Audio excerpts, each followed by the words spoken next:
Ativismo. Se olharmos no dicionário, essa palavra significa defender algo. E também é um dos significados da palavra advocacy, que assina o nome do nosso programa, né? O programa Advocacy, ou seja, lutar por uma ideia ou princípios, explicando, se fazendo, entendido. E dando sequência à série Ativistas, hoje vamos falar sobre ativismo e educação. Conversando com o nosso convidado, Lucas Andrade. Lucas, bem-vindo aqui no Advocacy para participar conosco dessa conversa. Eu que agradeço o convite, tá? Espero que a gente consiga transmitir aqui uma mensagem muito importante sobre esse tema que espero que ao final todos compreendam, é muito importante para a sociedade. Então, vamos lá. Gente, o Lucas é advogado, é presidente internacional do Instituto Direito na Escola, é coordenador do curso de pós-graduação em docência, com ênfase em educação jurídica da Faculdade Arnaldo, é professor da PUC Minas e do Prolabore, cursos jurídicos, mestre em Direito Ambiental, pós-graduado em Direito Civil e Processual e voltou para a sala de aula como aluno, sendo um graduando em Pedagogia. Ô Lucas, era para eu perguntar o que falta acrescentar nesse currículo. Eu queria te perguntar antes o seguinte, você começou essa carreira toda na infância ou na adolescência? E com essa cara jovem já é tudo isso? Não, isso é... Pois é, sobre isso é uma das pautas que eu ia trazer. Isso começou lá atrás, porque esse é um pedaço da carreira, né? E a minha relação com a educação, ela surgiu lá aos 12 anos de idade, quando eu comecei a trabalhar de verdade no comércio dos meus pais. Meu pai era lojista, então eu tenho mais carreira no mundo do comércio do que no mundo da docência, que eu completo agora 10 anos, mas eu tenho 15 no mundo do empreendedorismo. Então, ao final, todos vão entender isso aqui e como que isso se relacionou, né? Não, eu digo que só a formação acadêmica, eu falei, ele deve ter começado a graduação na adolescência, ou então na infância. É porque é um currículo já rico, assim, já muito respeitado, e pela aparência a gente pode ver que o Lucas é uma pessoa jovem, né? Então, parabéns aí por esse currículo tão bacana, Lucas. E certamente uma experiência também muito bacana. O nosso tema hoje é direito na escola, ou seja, é algo que está no nosso dia a dia, para quem está estudando, para quem tem filho estudando, para quem está ou seja, todos nós estamos inseridos na escola, inseridos no processo de educação de alguma forma, ou diretamente, ou através de alguém próximo a nós. Então, esse é um assunto que interessa a todos nós. E eu queria começar aqui perguntando para você, Lucas, no que consiste este programa, que é o programa Direito na Escola? O que é o programa Direito na Escola? Este é um programa que é composto por advogados e professores de direito voluntários. Ninguém recebe nenhum centavo para fazer isso, e com isso a gente leva aos jovens, a crianças e adolescentes, conhecimento da ciência do direito. O que é a ciência do direito? Conjunto de normas da sociedade, os direitos e deveres, também a organização da sociedade. Então, somos profissionais que vamos até as escolas ministrar aulas de direito, compreender esse contexto do direito. E aí, assim, objetiva o quê? Quando você pensou, digo isso porque a gente comentava aqui anteriormente, né, antes de começar a gravação, de um projeto assim, que era um sonho de minha época também de academia. E começando, havia na Universidade Federal um projeto chamado Polos, Projeto Polos, não sei se era na Federal, não sei se ainda tem, na época eu estava na pós-graduação, e assim, a gente sonhava com algumas coisas, e tinha alguns objetivos numa comunidade.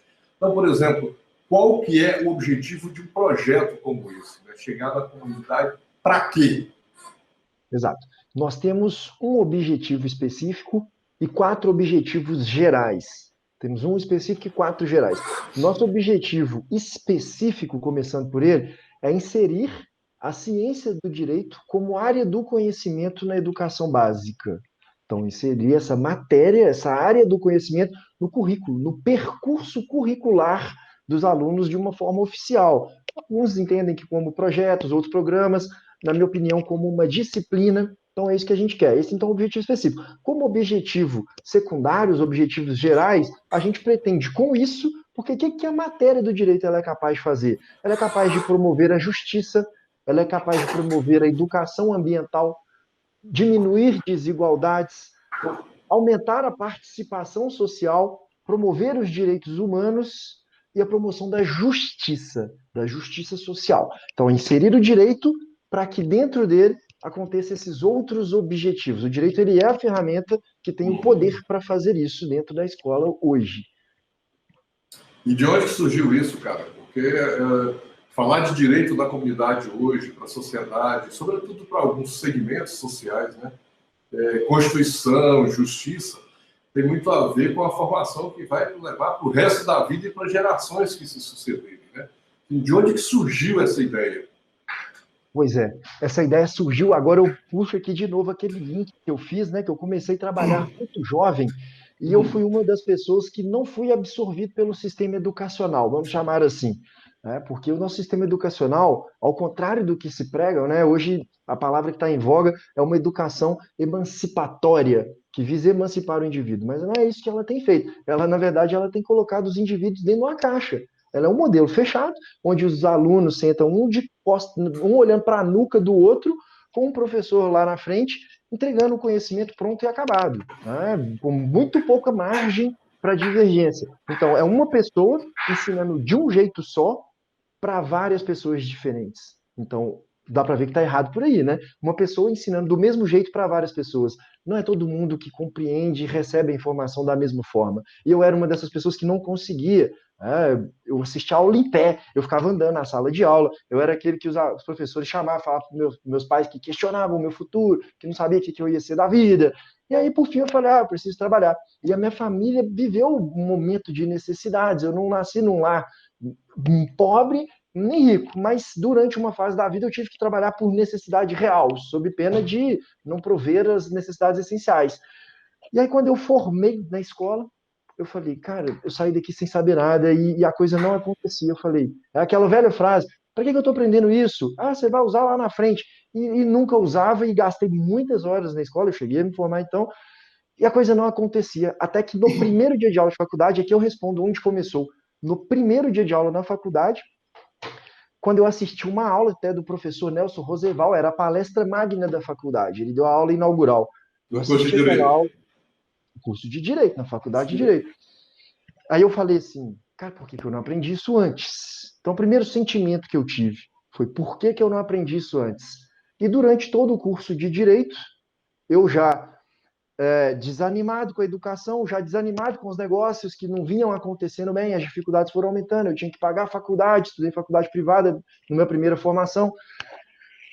Aí começou a mudar a minha sensação. Eu falei, por que eles estão escondendo isso? Então, primeiro foi, eu tinha que ter aprendido antes. Depois virou, por que estão escondendo isso da sociedade? O conhecimento foi se aprofundando. E aí, quando eu me formei, veio a terceira perspectiva que eu tinha. Eu falei, todo mundo tem que saber isso. Então, eu tinha que saber por que estão escondendo, passou para todo mundo tem que saber isso. E assim que eu me formei, cortando grande parte da história aqui, porque eu sei que o nosso tempo é curtíssimo, o horário aqui ele é valioso. Então, eu falei assim, eu vou começar a ensinar isso gratuitamente. E aí a minha carreira acadêmica começa nessa hora, exatamente no ano que eu me formei, eu virei monitor e no ano seguinte professor do Prolabore, cursos jurídicos, que sempre foi um grande apoiador dessa ideia. E lá eu tive a chance de começar a treinar algumas aulas, comecei a lecionar em seguida em um curso técnico, onde eu ensinava para jovens de 16, 17 anos, o técnico ao mesmo tempo que o ensino médio. Era um técnico conjugado com o ensino médio. E ali eu tive ainda mais liberdade de construir o conteúdo. Eu ensinava matéria de normas trabalhistas, mas com o tempo eu fui trazendo, com a autorização da instituição, construindo um material sistematizado, normas de Constituição Federal, direito do consumidor, direito do trabalho, direito civil, responsabilidade civil, fui trazendo tudo isso e aí eu tive a certeza absoluta. Eu falei, essa idade já consegue assimilar. A época, então, repito, 16, 17 anos. Só que eu terminei meu material, eu falei, agora a coisa vai acontecer. Comecei a dar aula em outras escolas, comecei a chamar colegas, professores e alguns alunos meu de graduação, aí comecei a dar aula em faculdade também, já tudo isso em questão de 1, 2 anos. Comecei, a coisa foi acontecendo.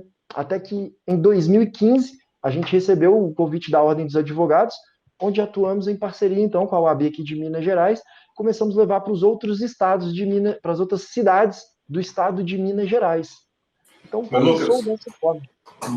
Mas me diga que agora é uma curiosidade minha aqui. Você disse que eu devia ter visto isso antes. Por que esconderam de mim? E para que isso? Né? A terceira pergunta. Não, a terceira é todo mundo tem que saber. Todo mundo deve saber, perdão.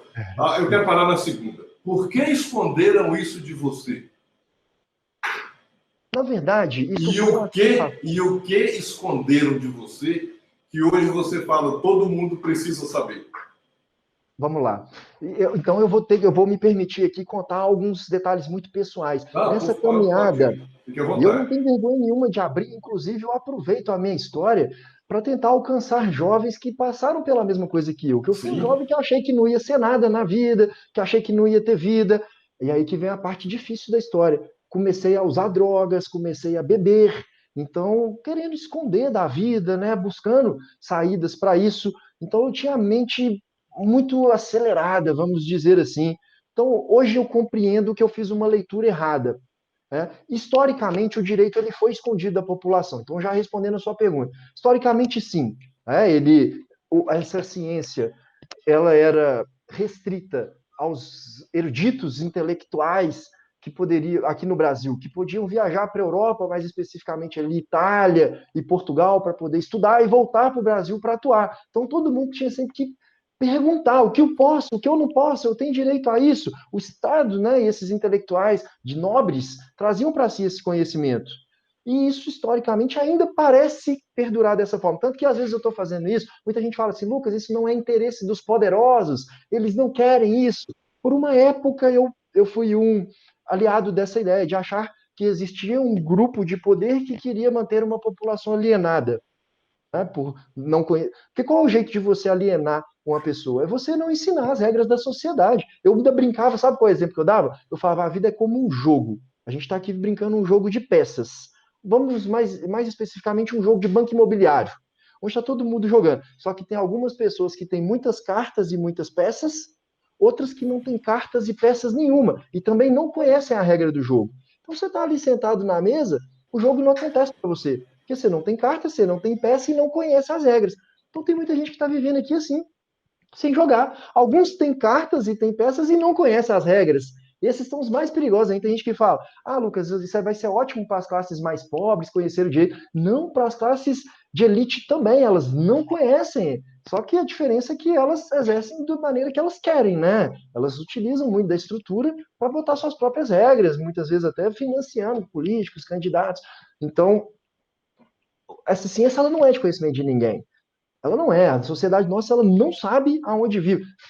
Se você está ouvindo e não acredita nisso, faz um teste. Pergunta para qualquer pessoa do seu relacionamento o que é o Congresso Nacional. Se a pessoa responder que ele é bicameral, composto pelo Senado e pela Câmara, aí sim eu rasgo o meu diploma. Eu rasgo o meu diploma. A pessoa não vai te responder. Se você perguntar para a pessoa, crimes que acontecem muito em escola hoje em dia, vou começar a trazer aqui para a minha realidade. O aluno está fumando maconha. Que crime é esse? Alguns vão saber dizer que era o uso de droga. Agora, se ele passa esse baseado aceso para o colega dele, mesmo que gratuitamente para o melhor amigo, qual é o crime? De passar esse cigarro de maconha aceso para o colega. Não é mais o uso de droga. Não são dois usando droga. É um usando e um traficando. Está passando a droga. Usar é usar. Passar é passar. Então, se a pessoa não sabe o que é o Congresso, não sabe diferenciar o uso de tráfico ou outros crimes muito comuns na sociedade, como o estupro, por exemplo, passar a mão, sentar no colo à força, tentar beijar à força, beijar alguém bêbado, beijar uma menor ou menor de 14 anos, isso tudo é considerado estupro ou estupro de vulnerável. Muita gente não sabe isso, muita gente foi estuprada por ter sido, sofrido esses atos, e não sabe sequer que é estupro. Então, se uma sociedade que não sabe o que é o Congresso, não sabe o que é tráfico, não sabe o que é estupro, não sabe em que situação pode trocar a peça de roupa que comprou. A gente eu estou há muito tempo com o direito do consumidor enquanto advogado, as pessoas não sabiam qual era o direito dela, qual é o meu prazo de troca. Aí eu pergunto para o seu parente ou qualquer pessoa, qual é o prazo de troca de um produto que ele tem legal? O prazo de troca de um produto comprado em loja física é zero. Não tem prazo para troca. Se o produto tiver íntegro, as normas de direito dizem o quê? Os negócios são para ser cumpridos, a não ser que exista um vício. Aí sim começa um defeito, aí começa a ter prazo. Ou que a pessoa anexe. Exato. Ou se a pessoa anexar uma etiqueta lá, tem prazo de troca de 30 dias. Aí sim ela está dizendo para você que tem, mas pela lei não tem. Então a É uma sociedade não concessão sabe. do fornecedor, né? Agora, no que consiste, quando você está colocando aí todos esses temas de uma maneira muito interessante, e são questões do dia a dia da população, né? Não é de população mais carente, não é isso. Isso é do dia a dia da população em geral. E lembrando também, Lucas, antes aqui de fazer a minha pergunta, se nós falamos de uma educação emancipadora, libertadora, isso é não só para o educando que está sentado na sala de aula, mas é um reflexo que tem para a sociedade como um todo, né? Nós temos que saber que a educação, sendo a melhor, ela melhora a vida da sociedade como um todo. Até para quem, eventualmente, já tem uma educação de boa qualidade, educação do ensino formal, digamos assim. Mas esses temas todos aí que você fala, que perpassa a atuação e que te incomodou de uma maneira tão intensa, e nós percebemos isso, Lucas, aqui no nosso programa. Nós temos muito retorno das pessoas com perguntas muito básicas, dependendo dos temas que nós apresentamos aqui no Advocacy. Nós vamos, assim, desde um tema simples até um direito tributário mais complexo, ou constitucional, alguma coisa assim. Como que isso chega na comunidade? Ou seja, como que isso se dá? Como é que esse projeto efetivamente chega na comunidade e você trabalha todos esses temas com a escola, com o aluno, com os pais? Como é que é isso na prática? Sim. Ele é feito da seguinte forma: nós temos já um conteúdo pré-programado, ele surgiu com base em várias pesquisas. Em 2015, a minha pesquisa de mestrado, eu estive em escolas, visitei mais de 35 escolas, conversando, entrevistando diretores, professores e alunos, criamos um sistema ordenado de matérias que eram relevantes para as idades. Então, a gente passa por todo o conteúdo do direito: direito civil, penal, ambiental, direito do consumidor, constitucional, várias áreas do direito. Então a gente montou isso de forma ordenada. Então, primeira coisa, existe um conteúdo sistematizado. Segundo, vai um profissional que é qualificado. O voluntário hoje que quer fazer parte do programa Direito na Escola, ele passa por um treinamento, onde ele aprende sobre normas educacionais, ele aprende sobre a estrutura, história da educação, aprende sobre oratória, didática. Então, o advogado ele é preparado para ir até a escola e ele vai. É o terceiro passo. Então, conteúdo sistematizado, advogado ou professor de direito preparado para aquela idade. Mesmo o professor de direito tem que passar pelo treinamento. Se ele já é professor de universidade, ele não é de escola. Então, a gente faz o treinamento da mesma forma. E aí, o terceiro passo é agendamento com a escola, é liberdade da escola, escolher os horários que a gente vai atender, tá? Porque sim, a gestão da escola tem autonomia para gerir seus projetos e a gente marca com ela. Algumas é apenas uma palestra, né? Como eu já contei aqui um pouco o relato da minha vida, muitas vezes sou chamado para falar sobre drogas e crimes e direito penal, isso acontece. Ou às vezes um conjunto de aulas mais completo, tipo 10 encontros, ou o modelo que eu entendo ser o mais eficaz, aulas semanais na escola, o ano inteiro. A gente já atendeu. Quais são as áreas do direito que você falou? A gente Direito aborda consumidor? Pois não, pode consumidor. falar.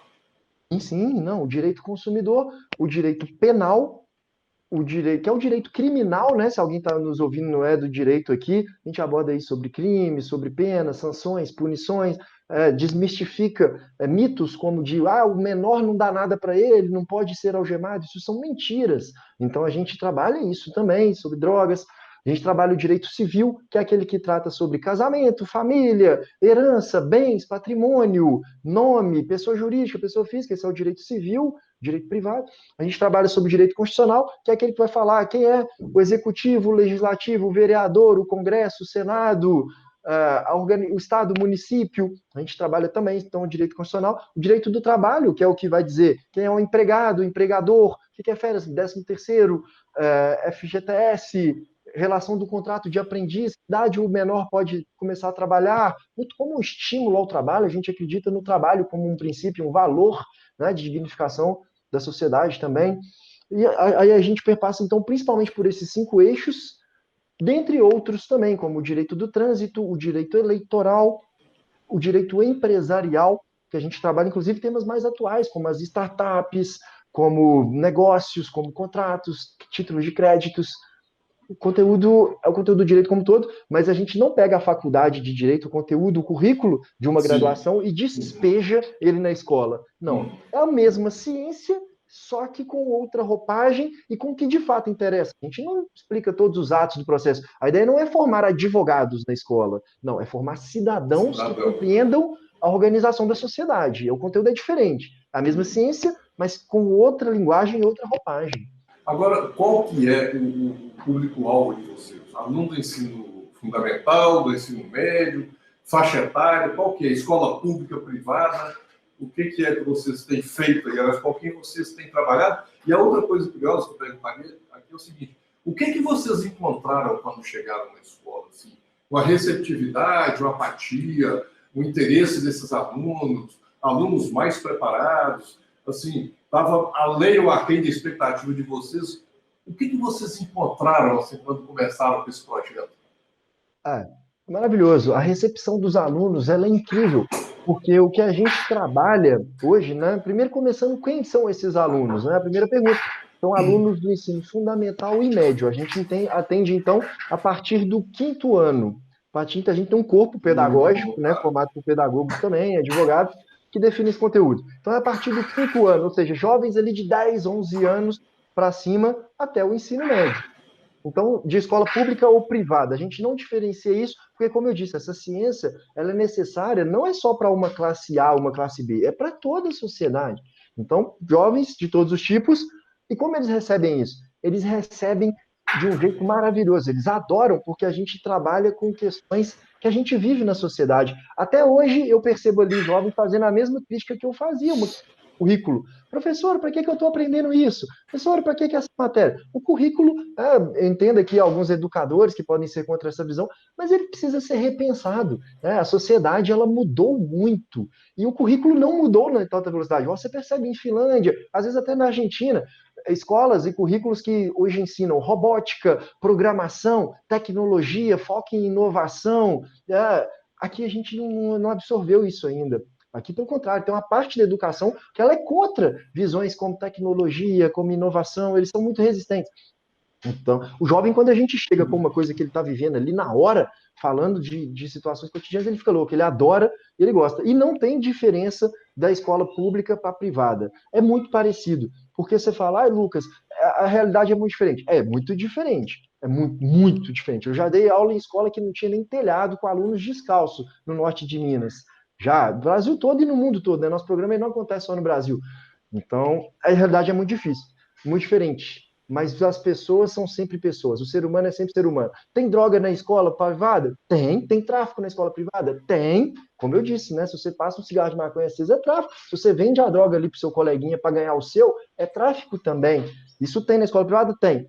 Tem na pública? Tem muito. O que muda? Muda, às vezes, o tipo de droga, o tipo que é feito, o tratamento que é dado a essas pessoas, mas tem droga em todos os lugares. Tem estupro na escola pública? Tem na privada? Tem. Tem. Adolescentes que bebem ali de 14 anos e beijam, passam a mão. Isso pode ser considerado estupro. Tem nudes na escola pública, na privada, em vídeo, pornografia? Tem. Nas duas.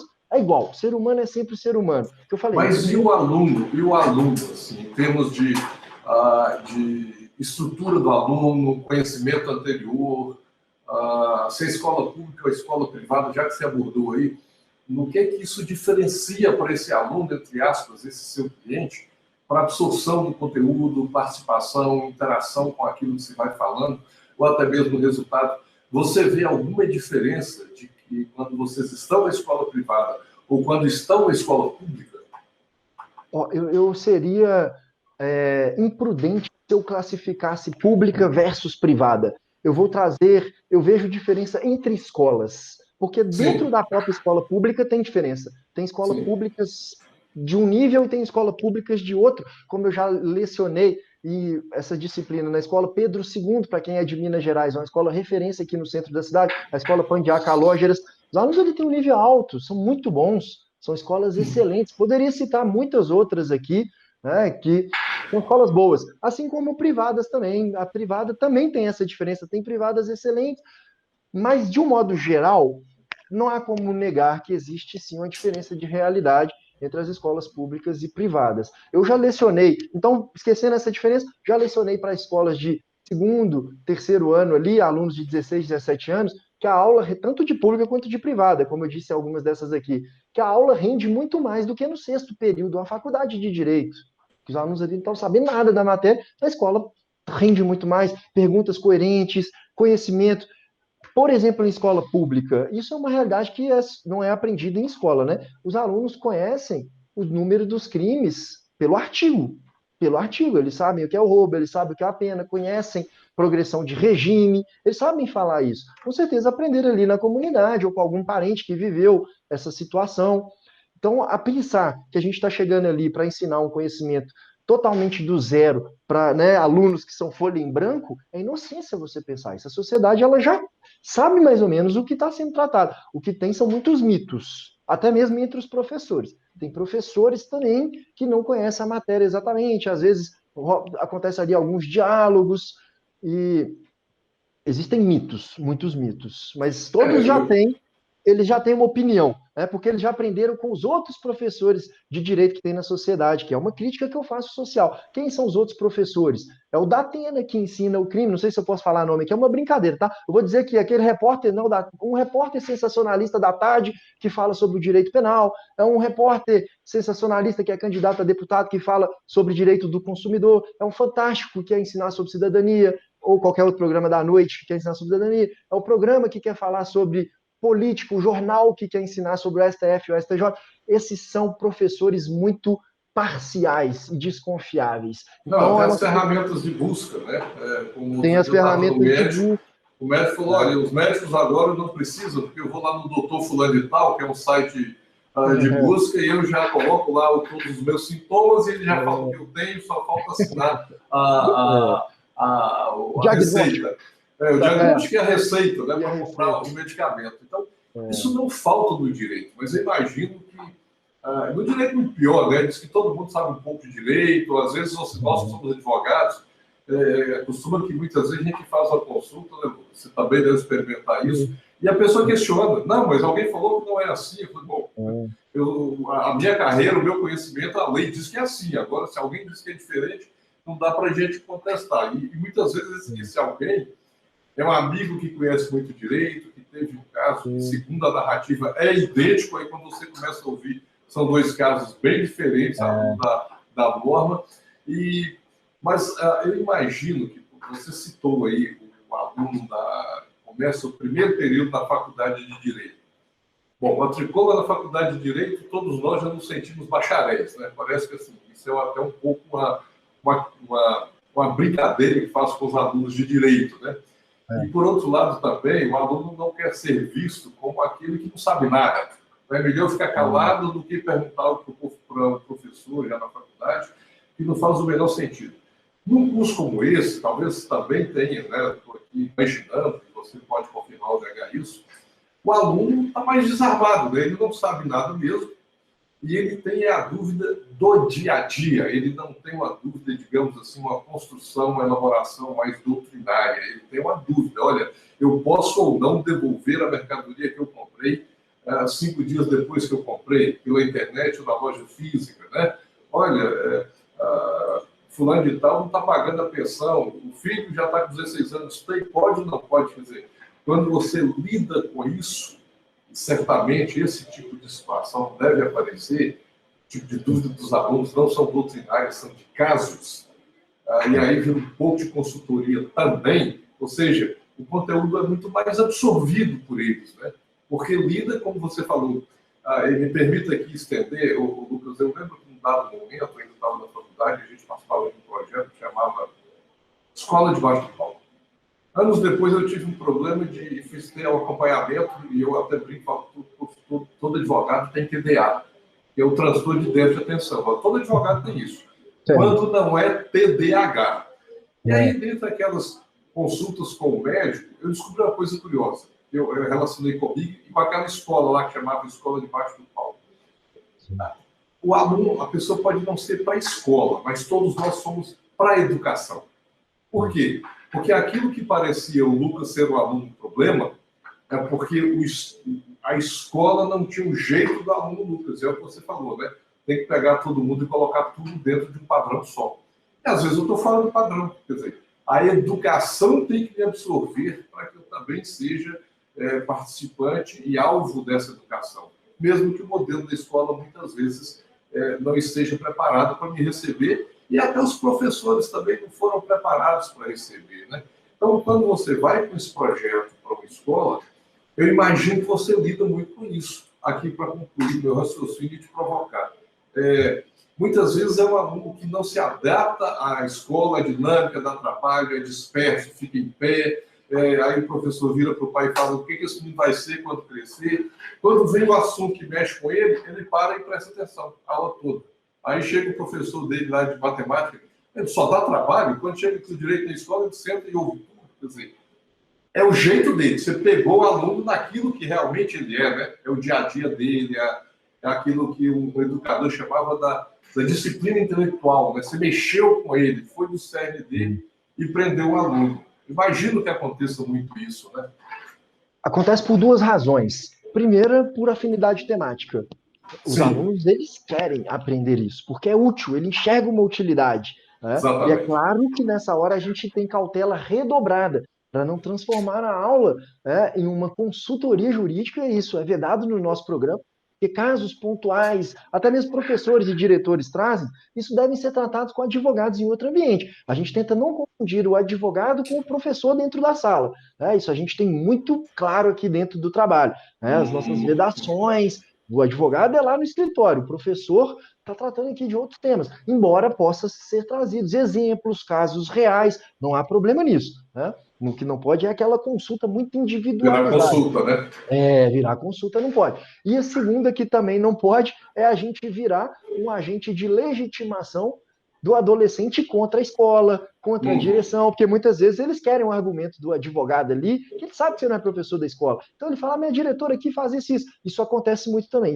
Existe a vedação da gente tratar de questões regimentais da escola, o que a gente trata, porque no nosso YouTube, Facebook, Instagram, são páginas que têm bastante movimento, eles mandam muito assim, eu quero saber se o professor pode me prender aqui no intervalo depois da aula.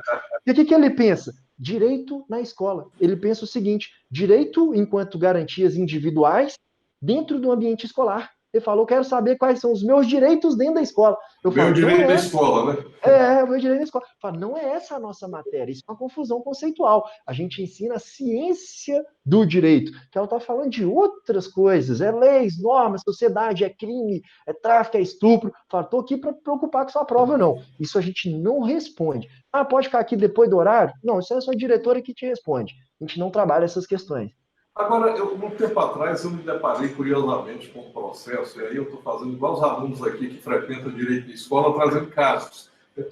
E eu me lembro que, num determinado órgão técnico do Tribunal de Justiça, uma pessoa que nem é de formação jurídica, ela começou um documento, e eu achei curiosíssimo, que foi assim, os autos foram instalados sob a égide da norma já revogada. E aí tinha uma pessoa do meu lado, que era interessada, olhou assim, entendi nada que ele escreveu. Aí eu digo isso para ilustrar como é que vocês lidam com o juridiquês, né? Quando alguém vem brincar comigo e perguntar algo que eu não tenho nem noção, eu falo, olha, a exceção de competência ou de prescritividade se constitui disso. Aí a pessoa olha para mim com aquela cara, não entendi nada. Pois é, eu também não entendi nada do que você falou. Como é que vocês lidam com esse juridiquês lá na escola? Ou para evitar esse juridiquês? Com treinamento. Da mesma forma, eu complemento, inclusive, a minha resposta anterior. Primeiro, com treinamento de professores. Segundo, com adequação temática, adequar o conteúdo à idade. E o terceiro, com metodologias de ensino diferentes. A gente evita que a aula seja também totalmente expositiva. A gente tenta trazer novas formas de metodologia de aprendizado, como aprendizagem ativa, como metodologia de aprendizagem baseada em jogos, em problemas. A gente traz casos reais, monta grupos para que eles resolvam, ou traz perguntas, ou a gente traz um texto para ele ler, depois a gente coloca um debate, faz júris simulados. A gente tenta trazer novas metodologias de ensino com adequação temática e professores treinados. A soma desses três elementos, eles transmitem com certeza o resultado de uma aula eficaz. Isso que acontece. E sobre o juridiquês, isso também ilustra o começo da nossa conversa, quando eu falei assim, esse conhecimento foi feito para ser escondido da sociedade, igual a gente já teve Constituição em latim, ou seja, que era feita para ninguém entender, só para mesmo os poderosos falarem, não, você tem direito ou você não tem direito, muitas vezes com decisões arbitrárias. Então, o direito ele é difícil, parece que ele foi feito para não ser entendido. No outro dia eu vi uma aluna fascinada com a aula de Constitucional. Ela falou, nossa, que maravilha, eu vou chegar lá em casa, vou ler a Constituição toda. Quanto tempo você acha que eu acabo? Na hora eu pensei assim, eu falei, nossa, eu imaginei ela lendo a Constituição inteira no pé da cama, assim. Falei, sua missão vai ser mais difícil do que parece. Porque não são textos intuitivos, não é como um livro, né? Que você, ele talvez necessite de ler doutrinas, necessite de ver complementos. Não é fácil de ser entendido. Então é um problema que nós temos, inclusive virou uma missão nossa, é simplificar essa linguagem, romper com o que Paulo Grossi acusava, né, que o direito é um Deus que vem de cima para baixo que diz o que é o certo e o que é o errado. Não, o direito é uma construção da sociedade, deve ser dominada, esse conhecimento por todos. Por todo. Então a gente quer mudar a linguagem, a gente quer mudar a forma de falar, a gente corta o terno e a gravata, né? Por isso a razão dessas roupas coloridas, a linguagem simples, exemplos claros, dinâmicas de acordo com a idade. Essa é a nossa missão, simplificar e trazer isso para a sociedade. Bacana. A gente está chegando aqui no filme, eu queria fazer duas perguntas de uma forma objetiva para a gente aproveitar aqui nossa conversa. A primeira é, resultados desse trabalho, vocês já estão vendo isso, de que forma? Bom, a gente tem resultados de diversos tipos, né? A gente tem resultados formais, a gente tem resultados sociais. Vamos começar pelas leis aprovadas, né? A gente conseguiu aprovar esse projeto em 6 municípios mineiros. A gente atua hoje, temos mais de 3 mil voluntários em 60 cidades e 3 países diferentes. 6 dessas cidades aqui em Minas Gerais, né, incluindo Belo Horizonte. A primeira delas, Itumirim, Minas Gerais, onde tem uma advogada contratada lá, lei, e a advogada é contratada como professora de direito formal. E aqui em Belo Horizonte, depois outras 4, e agora Belo Horizonte, no dia 30 de junho de 2020, aprovou também o ensino do direito na contraturno das escolas integradas, ou seja, tem aula de manhã, eles vão aprender de tarde, aula formal, né, das disciplinas regulares de manhã, eles aprendem à tarde. Isso foi uma articulação nossa do programa, com os vereadores da cidade e também com o executivo do município de Belo Horizonte. A gente conseguiu, então, esse grande êxito, a gente considera isso uma conquista enorme, porque dessa forma Belo Horizonte se torna a primeira capital brasileira a ter oficialmente o ensino do direito nas escolas municipais. E Itumirim a primeira cidade. Itumirim, em Minas Gerais, a primeira cidade, e Belo Horizonte a primeira capital. Esse para nós é uma grande conquista, e claro, outras conquistas ali, como jovens, né, que aprendem ali muitas coisas, aprendem sobre pensão alimentícia. A gente teve outro dia em uma outra entrevista, um jovem que acabou conhecendo seu pai, pessoas que, poxa, muitas histórias interessantes, crianças e adolescentes ali que descobriram que eram estupradas ou abusadas, inclusive pontos muito fortes. A gente tem vivências de todos os tipos, que a gente considera como conquista realmente. Se você muda a vida de uma pessoa, você está mudando uma sociedade inteira. Então a gente tem conquistas com os alunos, a gente tem conquistas sociais, que eles viram melhor aluno, eles viram cidadãos mais integrados, cometem menos atos infracionais, se sentem mais parte da sociedade ao perceber que ela é construída por nós. Você entender a estrutura, você percebe que isso aqui é uma construção, isso não é imposto. E, claro, essas conquistas, vamos chamar de conquistas sociais, onde a gente conseguiu relacionar com o poder público e participar aí da história da educação brasileira, conseguir realmente fazer o que a gente acredita, levando uma mensagem. E muitas vezes no dia a dia, na comunidade onde vivem, ou nas comunidades familiares, etc., que talvez seja difícil para o projeto mensurar isso. Certamente tem um resultado ali no dia a dia das relações as mais basilares, né? Quando as pessoas têm essa formação.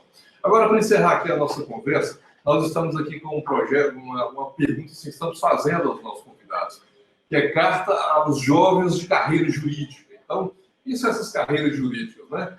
Os futuros advogados, delegados, magistrados, membros do MP, professores de faculdade de Direito. Se eu te perguntar, Lucas, que carta que você daria, ou que mensagem, ou que recado para esses jovens profissionais de carreira jurídica em nome do direito da escola? Eu vou trazer para o nome aqui do nosso programa, né? E também do ativismo. Eu gostei desse nome, muitas pessoas pensam ele com um conceito perturbado, pensam que o ativismo é uma coisa negativa, e não é. A gente precisa de ativismo. Eu prefiro muito mais os ativistas do que os verbalistas, que são aqueles que falam e não fazem nada. Então eu quero encorajar o jovem a fazer o que ele acredita, porque eu saí de um jovem, né, usuário de droga, desacreditado no mundo, cheguei ali nos limites do que o humano pode passar, e virei realmente um professor de direito, que eu alcancei o que eu queria na minha carreira, até muito mais do que eu esperava, na verdade. Sou muito grato por isso, a Deus, inclusive, para que faça o que acredita. Porque foi o dia que eu falei, eu vou ser professor e eu vou fazer... O pessoal me perguntava, Lucas, você quer ser o que da vida? Eu falava, eu quero ser professor de direito em escola. Ele falava, mas esse cargo não existe. Eu falei, então nós vamos criar. Então nós vamos fazer isso acontecer. E pusemos a mão na massa, óbvio. Não, hoje eu não sou professor de direito de escola, sou professor de faculdade. Mas esse espírito... É uma escola, né? É uma escola. Mas esse espírito de botar a mão na massa, pagando o preço, né? Então o ativismo, para ele funcionar, ele tem que ter conhecimento, ele tem que ter estudo, ele tem que ter técnica, ele tem que saber lidar com frustração, ele tem que ter persistência. É o que meu avô falava. Então, a mensagem, a carta ao advogado é a mensagem do vô do Lucas, o vô Guará, já falecido. O que ele falava? Lucas, estou cansado de homem frouxo, que é aquele que começa e não termina. A minha carta ao advogado é: faça o que você acredita, mas faça até o final. Paga o preço. Tem iniciativa, mas acaba o projeto, né? Iniciativa, tocativa e acabativa. E acabativa. Obrigado, Lucas. Nós tivemos aqui tendo essa aula de Direito na Escola com o Lucas Andrade, um projeto fantástico. Acho que vale a pena todos nós conhecermos, desenvolvermos disso. E obrigado, Lucas, pela sua participação conosco. Espero que a gente possa voltar e conversar mais sobre esse projeto. Acho que tem coisa bacana ainda para conhecer sobre isso. E nós estamos aqui terminando o nosso Advocacy. Eu queria convidar você, se tiver alguma dúvida, alguma mensagem, alguma sugestão de tema, não deixe de falar conosco através das nossas redes sociais e nosso WhatsApp, que é o 31 98 959 7615. Então, 31 98 959 7615. E mande também o seu e-mail, ou então, @programa Advocacy. E nós te aguardamos no nosso próximo encontro.